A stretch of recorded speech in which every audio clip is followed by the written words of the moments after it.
Hello everyone, it's me again, Berta, and you're watching HPT TV.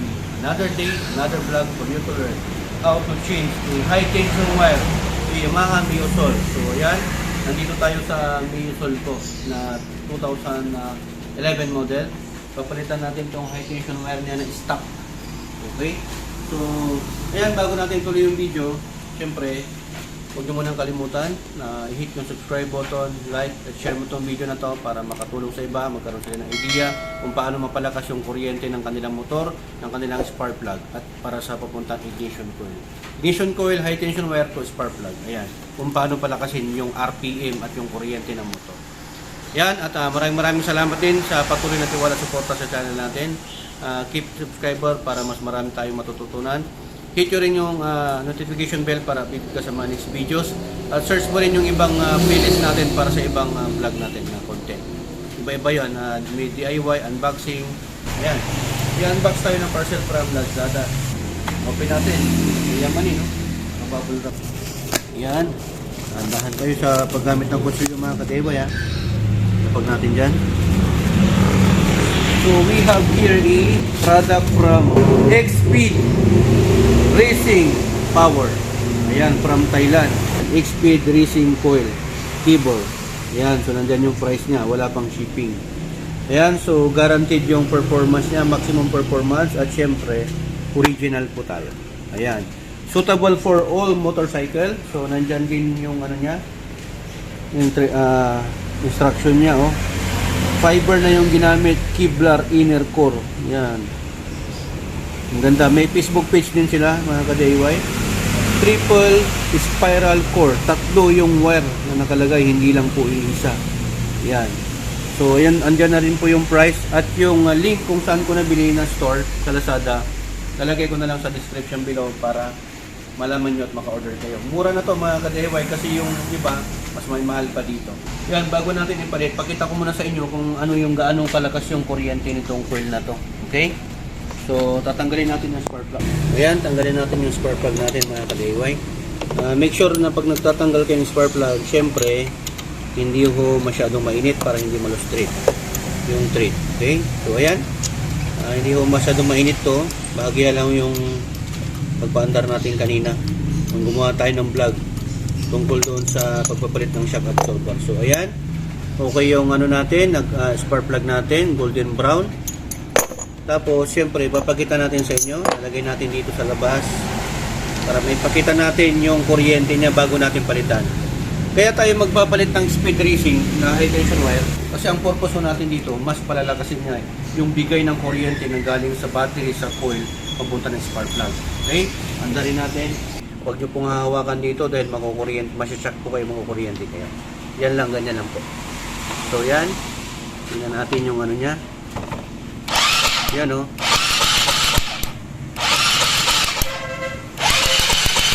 Diba, malakas din ho. Kasi double ano din po yan, double, dalawa ho yung ano niya, dito sa spark plug. Malakas din yan, tsaka naka 9 power din po ako. Pero mamaya, mas lalakas yan. Try natin yung difference, di ba? So, ang pagtatanggal dito, ganyan lang ho. Yan. So, natanggal na siya. Natanggalan din natin ito mga ka-DIY. For racing purpose, pwede rin sa stock. Yan. Kita mo naman, no? Di ba? Nakalagay pa talaga dito. Racing power po yan.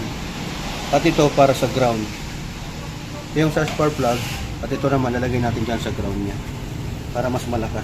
So, ayan mga ka-DIY, ang ginawa ko ho muna, ito kasi hindi ho natatanggal to, naka-fix, hindi katulad ng mga push at ng split fire at or yung NGK na ganito, natatanggal to. Yan.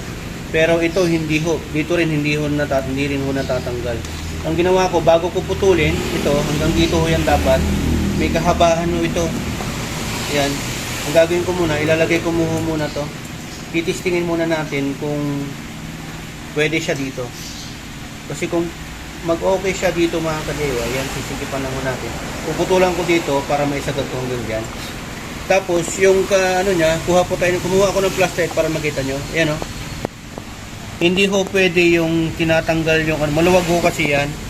Maluwag ho siya, parang sukat ng pangsasakyan.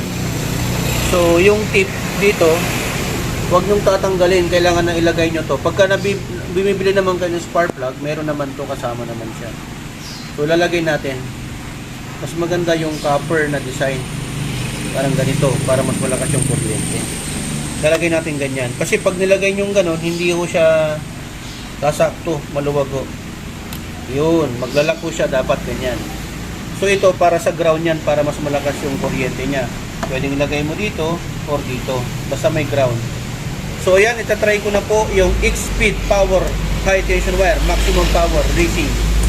Try natin kung malakas yung kuryente niya. Naman mga ka-DIY, tignan natin kung malakas yung kuryente niya kaysa doon sa isa kanina na stock. Okay? Ayun. Lakas nga. Makapal at hindi lang makapal, kulay blue. Tandaan nyo ho, konting trivia lang po, ang pinakamalakas na kuryente at apoy, hindi po dilaw, hindi po orange, kulay blue. Dapat kulay blue ho. Hindi din po violet, dapat blue. Either blue or violet, bluish. Pakita mo. Mas maganda pag mas madilim, ganyan no. Diba? Padilimin natin. Ganyan mo, para mas madilim, makikita nila. Ito. Kung ganyan. Yan. Yun, ang kapal ng kuryente mga ka-DIY. Kahit malayo, tingnan mo. Imagine mo, kahit malayo na yan. Yan mga ka-DIY oh. Lakas. Antindi. O yan, na-prove ko po sa inyo na sulit po yung 950 plus shipping, 1,000 plus yung pinambili ko dito. Lalo na pagka maganda yung spark plug mo, pag branded, iridium, ganyan, or dito, tri-core, yan, mas malakas pa ho siya. At hindi pa po natin na ilalagay ito. Mas lalong lalakas pa ho pag nailagay natin to para sa ground po ito. Okay? So, yan, gagawin na ho natin. Puputulin ko na to. Proven na ho natin na gumagana ito. Shoutout pala sa mga tropa natin dyan. Meron na tayong pang long ride. Naabangan po kasi natin yung ride natin. Santol, La Union. Yung pinatawag na Gately's Road sa La Union. Parang ano ho yan, Maliko, pero 3 hours travel, matagal. Or, Tinggalan, Aurora, Baler. Yan ang pupuntahan natin. So, ayan. Ready na tayo. Knives Law, Jojo, Bro, Claire, tapos si Ryan.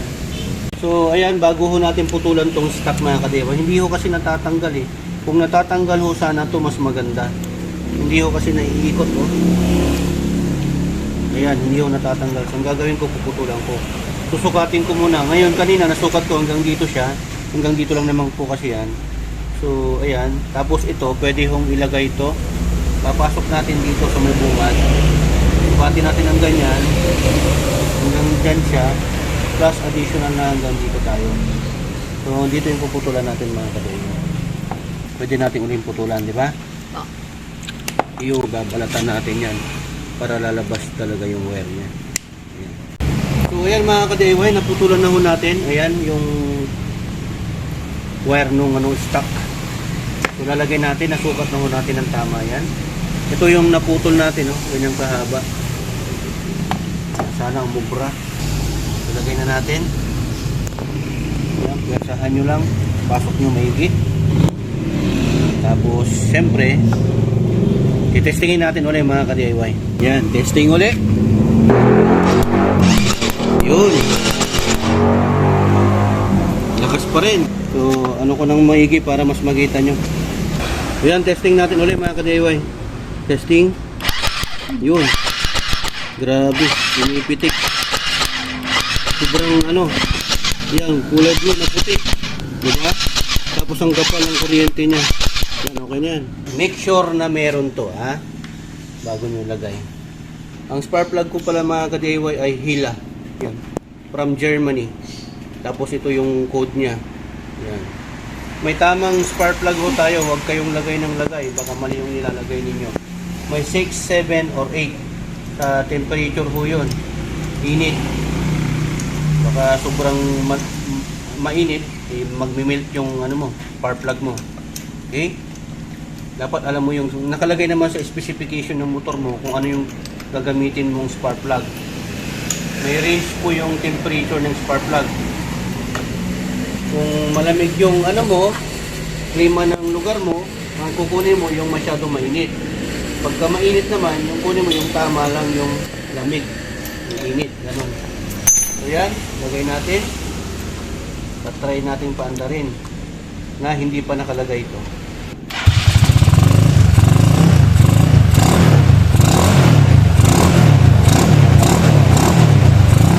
Tapos mga ka-DIY, i-fix ko muna to.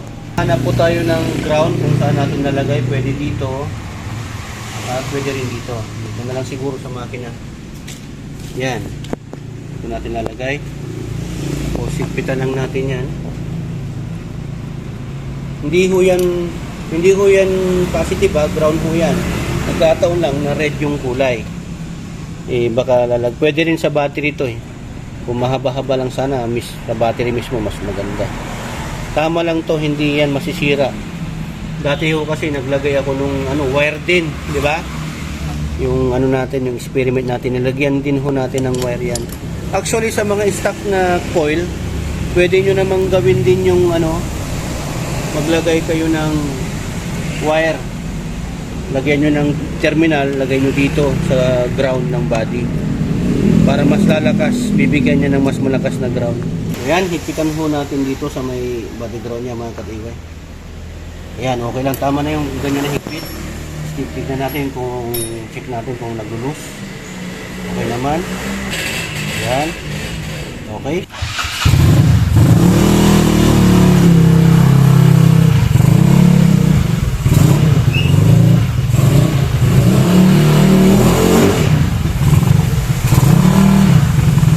Sobrang lakas na ngayon. Dumadampa mo siya. Tapos nawala ho yung delay ng acceleration niya. Ang ganda.